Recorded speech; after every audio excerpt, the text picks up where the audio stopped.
Bayangkan sebuah negara yang kelihatan stabil, tetapi di belakang tabir hutangnya semakin menimbun, menunggu masa untuk meletup seperti bom jangka.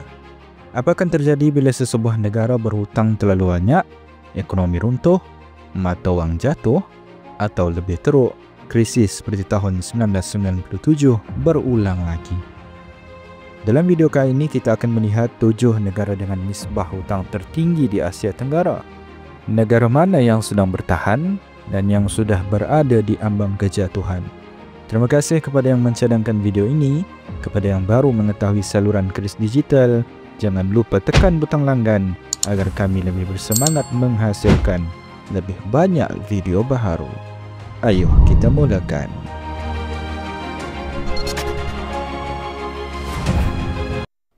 Di tangga ketujuh, Indonesia. Indonesia mencatatkan nisbah hutang kepada KDNK sebanyak 39.1%. Faktor utama yang menyumbang kepada krisis hutang termasuk defisit fizikal yang berterusan dan kejatuhan harga komoditi utama seperti minyak sawit dan arang batu, yang juga merupakan sumber pendapatan penting bagi negara ini. Kerajaan telah mengambil langkah-langkah seperti pengurangan subsidi bahan bakar, reformasi cukai, dan pengetatan perbelanjaan awam untuk mengawal hutang. Pada akhir November 2024, jumlah hutang kerajaan Indonesia mencapai 8,613 triliun rupiah yang bersamaan dengan kira-kira 578.7 bilion US dollar. Di tangga ke-6, Filipina.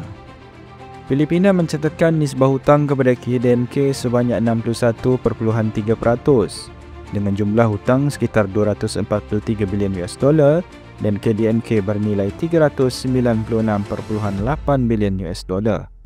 Beban hutang negara ini semakin meningkat. Masalah hutang disebabkan oleh perbelanjaan besar untuk infrastruktur dan program sosial tanpa peningkatan hasil yang sepadan. Untuk mengurangkan hutang, kerajaan melaksanakan reformasi cukai, meningkatkan usaha penguatkuasaan cukai dan menangguhkan beberapa projek infrastruktur yang tidak kritikal. Jika kerajaan gagal menarik lebih banyak pelaburan asing, Filipina berisiko mengalami krisis mata wang dan kejatuhan nilai peso, seperti krisis kewangan Asia 1997. Di tangga kelima, Myanmar. Myanmar mencatatkan nisbah hutang kepada KDNK sebanyak 61.8%.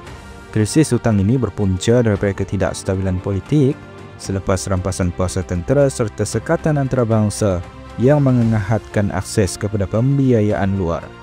Ekonomi negara terus merosot dengan peningkatan kadar pengangguran dan inflasi yang tidak terkawal, memberi kesan buruk kepada rakyat. Kerajaan berusaha meningkatkan hasil domestik serta mendapatkan sokongan kewangan daripada China dan juga Rusia bagi menampung defisit. Pada akhir 2024, jumlah hutang kerajaan Myanmar dianggarkan sekitar 15.5 bilion US dollar, manakala KDNK negara bernilai 25.1 bilion US dollar.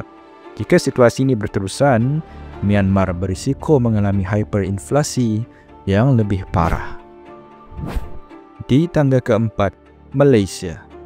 Malaysia mencatatkan nisbah hutang kepada KDNK sebanyak 63.1%. Peningkatan hutang ini berpunca daripada perbelanjaan fiskal untuk merancang ekonomi pasca pandemik serta pelaburan besar dalam infrastruktur. Untuk mengurangkan hutang, kerajaan telah memperluas cukai jualan dan perkhidmatan SST kepada barangan bukan keperluan serta melaksanakan cukai minimum global. Selain itu, subsidi bahan api seperti RON95 dikurangkan dengan peruntukan subsidi dan bantuan sosial menurun kepada 52.6 bilion ringgit. Pada akhir 2024, jumlah hutang kerajaan Malaysia dianggarkan sekitar 1.5 triliun ringgit atau 320 bilion US dollar. Rakyat bimbang bahawa pengurangan subsidi lebih membebankan golongan biasa berbanding syarikat besar. Di tangga ketiga, Thailand. Thailand mencatatkan nisbah hutang kepada KDNK sebanyak 63.54%, meningkat daripada 61.2% pada tahun 2023. Peningkatan ini disebabkan oleh perbelanjaan besar kerajaan dalam projek infrastruktur seperti kereta api berkelajuan tinggi dan tenaga hijau. Selain itu, sektor pelancongan yang merupakan tunjang ekonomi negara terjejas akibat ketidaktentuan ekonomi global menyebabkan pendapatan kerajaan berkurangan. Untuk mengurangkan defisit fiskal, kerajaan memperkenalkan cukai baharu dan menarik pelaburan asing. Pada akhir 2024, jumlah hutang kerajaan Thailand dianggarkan sekitar 11.4 trilion baht atau 320 bilion US dollar. Jika hutang terus meningkat tanpa kawalan, negara boleh berdepan krisis mata wang seperti tahun 1997. Di tangga kedua, Laos. Laos mencatatkan nisbah hutang kepada KDNK sebanyak 67.08%, meningkat daripada 65.4% pada tahun 2023. Krisis hutang ini berpunca daripada pinjaman besar untuk projek infrastruktur berskala besar, terutama rel kereta api berkelajuan tinggi yang dibayai oleh China. Akibatnya, rakyat berdepan dengan peningkatan kos sara hidup serta inflasi yang tinggi. Kerajaan berusaha merunding semula syarat pinjaman dan mendapatkan bantuan teknikal antarabangsa untuk menguruskan hutang. Pada akhir 2024, jumlah hutang Laos dianggarkan sekitar 20 bilion US dollar. Kebergantungan tinggi kepada China boleh menjerat Laos dalam perangkap hutang, membuka ruang kepada pengambil alihan aset strategik negara. Tambahan pula, Laos merupakan antara negara yang terkorup di Asia Tenggara. Tonton video kami sebelumnya tentang negara dengan skandal korupsi paling teruk di ASEAN 2025. Di tangga pertama, Singapura. Singapura mencatatkan nisbah hutang kepada KDNK sebanyak 173%, meningkat daripada 169% pada tahun 2023. Namun, berbeza dengan negara lain, hutang Singapura bukan disebabkan oleh defisit fiskal tetapi strategi pelaburan kerajaan. Sebahagian besar hutang ini datang daripada bon kerajaan yang diterbitkan untuk membiayai pembangunan bandar pintar, sektor teknologi dan simpanan jangka panjang. Pada akhir 2024, jumlah hutang negara ini dianggarkan sekitar 1.1 triliun US dollar. Dengan sistem pengurusan fiskal yang kukuh, Singapura akan memastikan hutangnya digunakan secara bijak untuk menghasilkan pulangan tinggi dan mengekalkan kestabilan ekonomi jangka panjang.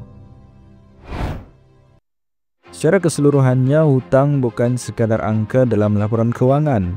Ia adalah cerminan dasar ekonomi, kestabilan politik dan masa depan rakyat sesebuah negara.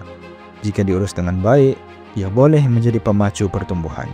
Tetapi, jika dibiarkan tanpa kawalan, ia boleh menghancurkan ekonomi dan menjerumuskan rakyat ke dalam krisis yang berpanjangan. Sekian, salam kita serumpun.